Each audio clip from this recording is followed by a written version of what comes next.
Good to be here. My name is Kenneth Gravois. I am the sugarcane specialist with the LSU Ag Center.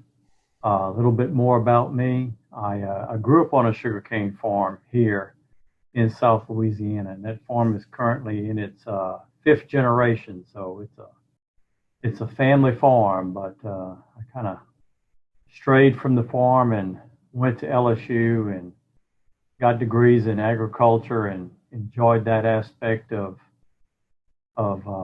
agriculture, the research side of things, and went to graduate school in sugarcane breeding, genetics, and statistics. Went off to Arkansas as a rice breeder for 9 years and came back from the University of Arkansas back to LSU in '97 to take over the sugarcane breeding program. So it's a crop I grew up with, and it's a crop that I still work with today. So too bad we couldn't all meet in New Orleans. I was really looking forward to this meeting. It's a little bit out of my area of expertise, the distilling and all the good things that you can make from sugarcane besides what you see here. This is Cafe du Monde in New Orleans, right on the river.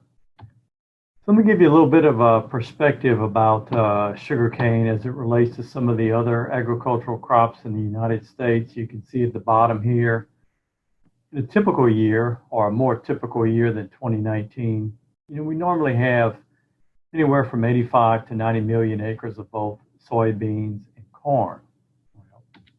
Sugarcane and sugar beets are, I guess that's small potatoes compared to soybean and corn crops. But you can see just under a million acres of sugarcane in the U.S., just under a million acres of sugar beets. And since we brought up potatoes, maybe you'll have a vodka summit. You can tuck this piece of information away. A little bit over a million acres of potatoes. So just to give you some perspective of where sugarcane fits. So within the United States, there's 3 states that grow sugarcane. There's a little bit of acreage in cane, a little over 40,000 acres in South Texas along the lower Rio Grande River. Very productive part of agriculture. Florida has acreage in South Florida, primarily east and south of Lake Okeechobee. And then Louisiana has the largest acreage, and that is anywhere from Interstate 10 down. So that whole southern portion of Louisiana has quite a bit of sugarcane acreage. So with that, that takes us to our topic today. We're going to take a look at sugarcane as an economic driver for South Louisiana. And really more than just an economic driver, it's been a long time cultural driver of the state. This is where I work. This is the Sugar Research Station. You can see at the top of the screen the Mississippi River.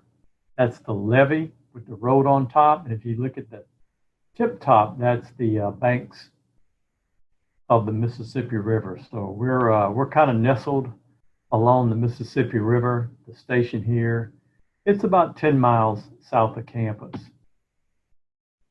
So just a little bit of a geographical perspective. We introduced the Mississippi River, and picture to the left is Dr. Barry Keim. He's the state climatologist here in Louisiana. He's now head of the geography and meteorology department. But he's in Lake Itasca. These are the headwaters of the Mississippi River. And just past that little dam where he's standing is the beginning of the Mississippi River. Of course, bottom right is the city of New Orleans, and the river gets a little bit bigger. So the Mississippi River is really tied in to the introduction and the growing of sugarcane here in Louisiana. So what is sugarcane? Well, it's a big grass. It's a big tall grass with, you see in the bottom right, these large stalks, and these stalks store sucrose. You squeeze these stalks, you get juice.